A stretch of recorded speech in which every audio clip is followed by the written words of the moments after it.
नमस्कार আমি প্রীতম আপনারা দেখছেন আমার ইউটিউব চ্যানেল টুইন্স ম্যাজিক। তো আবার চলে এলাম আপনাদের কাছে আরেকটি ক্রিকেটের ভিডিও নিয়ে। সামনে আসতে চলেছে আইপিএলের মেগা অকশন।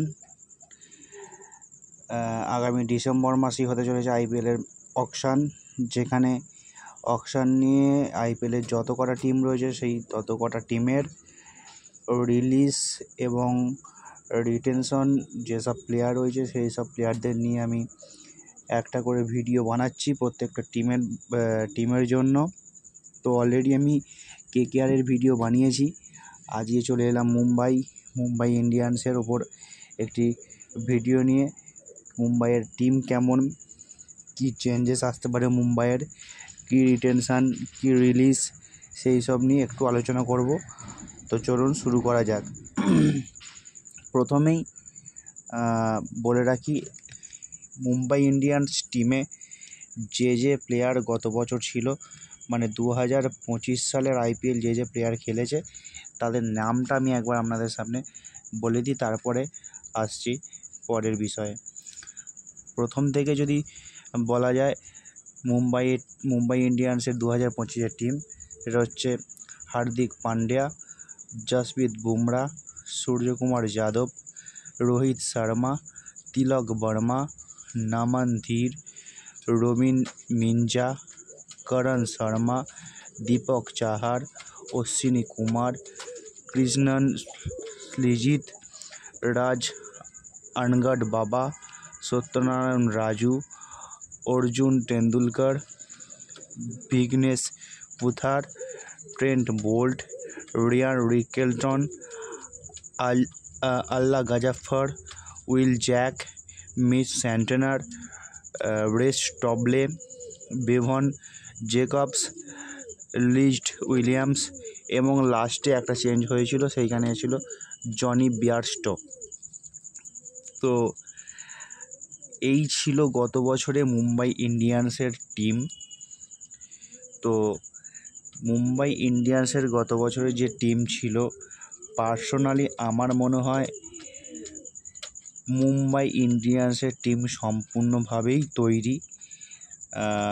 এই টিমটা নিয়েই ভালোভাবে যদি ম্যানেজমেন্ট একটু দেখাশোনা করতে পারে, তো এই টিমে যে প্লেয়াররা রয়েছে কোনো চেঞ্জের কোনো প্রয়োজন নেই। এই টিম নিয়েই কিন্তু মুম্বাই ইন্ডিয়ান্স আরেকটি ট্রফি কিন্তু জিততে পারে। তো যদি চেঞ্জের খুবই প্রয়োজন হয়, খুব বেশি চেঞ্জ হবে বলে আমার মনে হয় না এই মুম্বাই ইন্ডিয়ান্স টিমে। মুম্বাই ইন্ডিয়ান্স ম্যানেজমেন্টও খুব একটা চেঞ্জ করতে চাইবে না আমার মনে হয়।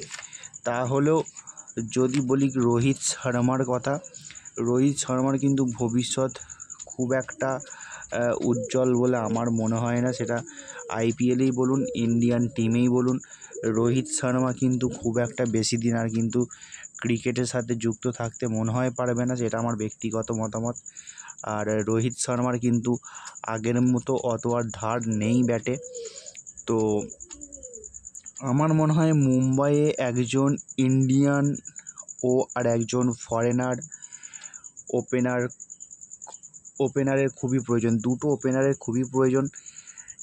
যেটা হচ্ছে একজন ইন্ডিয়ান হবে, একজন কিন্তু ফরেনার হবে। কেন ইন্ডিয়ানের কথা বলছি?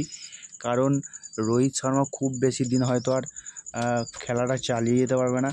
তো মুম্বাই ইন্ডিয়ান্স যদি ভবিষ্যতের কথা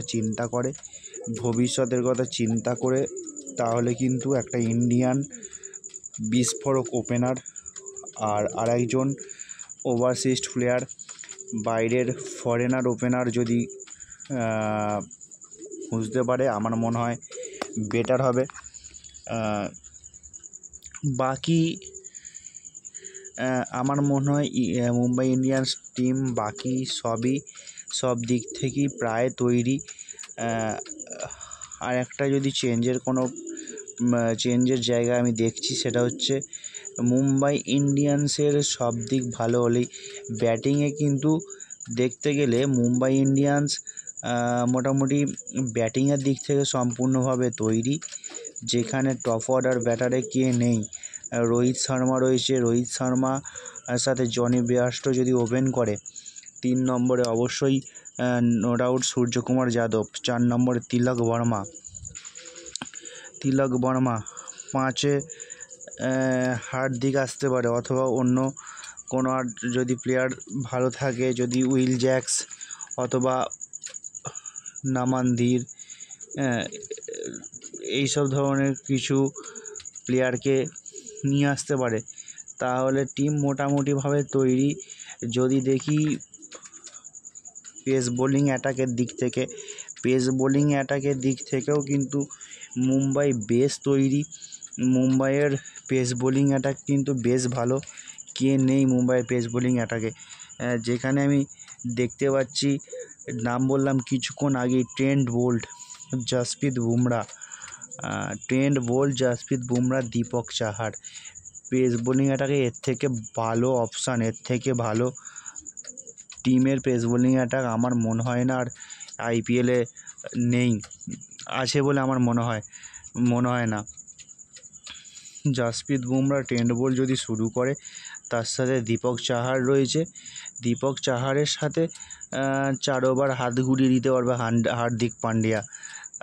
তো যেখানে কম আমার মনে হচ্ছে, কমের দিক থেকে দেখতে গেলে সেটা হচ্ছে মুম্বাইয়ের কিন্তু একজন ভালো অভিজ্ঞ স্পিনার খুবই প্রয়োজন। অভিজ্ঞ কিন্তু স্পিনার নেই মুম্বাইয়ে যদি একটা ভালো অভিজ্ঞ স্পিনার হতো, আমার মনে হয় আরেকটু বোলিং লাইন আপটা কিন্তু আরেকটু মজবুত আমার মনে হয় হতে পারতো মুম্বাই টিমটা। তবে আমার যেটা পার্সোনালি মনে হচ্ছে, মুম্বাই কিন্তু অকশন টেবিলে গিয়ে তাদের টিম নিয়ে খুব বেশি কাটাছেঁড়া করবে না, যেটা আমার ব্যক্তিগতভাবে মতামত। মুম্বাই টিম কিন্তু বারংবার বলছি, মুম্বাইয়ের টিম কিন্তু মোটামুটি তৈরি। প্রত্যেকবারে অকশানে কিন্তু আমরা দেখি, আপনারাও দেখেন, যারা অকশান দেখতে ভালোবাসেন, আইপিএলের অকশান যারা এর আগে দেখেছেন তারা অবশ্যই খেয়াল করে থাকবেন, মুম্বাই কিন্তু অকশান টেবিলে হুড়োহুড়ি করে না। মুম্বাইয়ের ম্যানেজমেন্ট কিন্তু এক জায়গায় চুপচাপ বসে থাকে, কিন্তু সম্পূর্ণভাবে যে প্লেয়ারটিকে মুম্বাইয়ের প্রয়োজন, সুযোগ বুঝে কিন্তু সেই প্লেয়ারটার ওপর ঝাঁপিয়ে পড়ে এবং অন্য কোনো টিমমেট থেকে চ্যালেঞ্জ জানিয়ে সেই প্লেয়ারটিকে অকশন টেবিল থেকে কিন্তু তুলে নেয় মুম্বাই ইন্ডিয়ান্স। তো সম্পূর্ণভাবে যদি দেখি মুম্বাইয়ের টিমের ব্যাপারে, আবারও বলছি, মুম্বাই টিম সম্পূর্ণভাবেই তৈরি। খুব বেশি কাটাছেঁড়া আমার হবে বলে মনে হয় না মুম্বাই টিম নিয়ে। তো খুব বেশি প্লেয়ারকে রিলিজও করবে না মুম্বাই, যেটা আমার ব্যক্তিগত মতামত। মুম্বাই কিন্তু এই বছর অকশানের আগে টিম থেকে খুব বেশি প্লেয়ারকে রিলিজ করবে না, তাই মুম্বাই খুব বেশি পার্টস নিয়ে অকশানে কিন্তু যাবে না। আমার এটা সম্পূর্ণ আমার ব্যক্তিগত মতামত। মুম্বাই কিন্তু খুব বেশি যে প্লেয়ারকে রিলিজ করবে সেরকম কিন্তু নয়, 2-1টা জায়গা রেকটিফাই করার চেষ্টা করবে। যে জায়গাটা আমি বললাম অবশ্যই আপনারা দেখবেন, যদি আমার ভিডিও দেখে থাকেন অবশ্যই দেখবেন, অকশন টেবিলে মুম্বাই কিন্তু একজন টপ অর্ডার ব্যাটার, যেটা ভালো একজন ওপেনার, তার দিকে কিন্তু ছুটতে পারে, এটা আমার ব্যক্তিগতভাবে মতামত। আদারওয়াইজ মুম্বাই টিম কিন্তু বেশ ভালো, মুম্বাই টিমে কিন্তু চেঞ্জের খুব বেশি প্রয়োজন নেই, আমার মনে হয় খুব বেশি চেঞ্জ করবেও না। সারা অকশানে কিন্তু সারা দিন ধরে অকশান টেবিলে কিন্তু খুব বেশি হলে 3-4টে প্লেয়ার কিন্তু মুম্বাই কিনবে, খুব দরকারি 3-4টে প্লেয়ারই কিনবে, তার বেশি কিন্তু প্লেয়ারে বেশি ছুটোছুটি অন্য টিমগুলোর মতো করবে না মুম্বাই, এটা আমার ব্যক্তিগত মতামত। তো যেহেতু মুম্বাই ইন্ডিয়ান্স খুব বেশি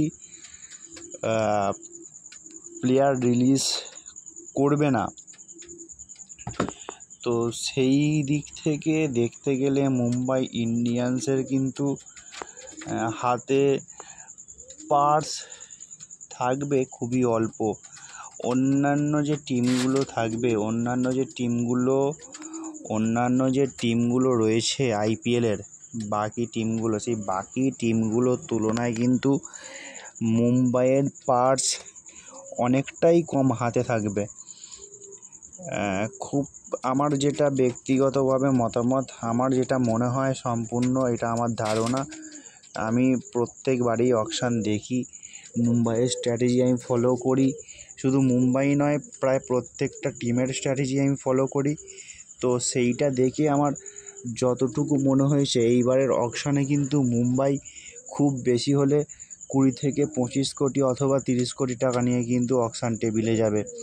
তার থেকে বেশি টাকা নিয়ে কিন্তু আমার মনে হয় না অকশান টেবিলে মুম্বাই যাবে। এবার যদি দেখা যায় এমন কোনো প্লেয়ার আছে গত বছর পারফরমেন্স ভালো করতে পারেনি, অথচ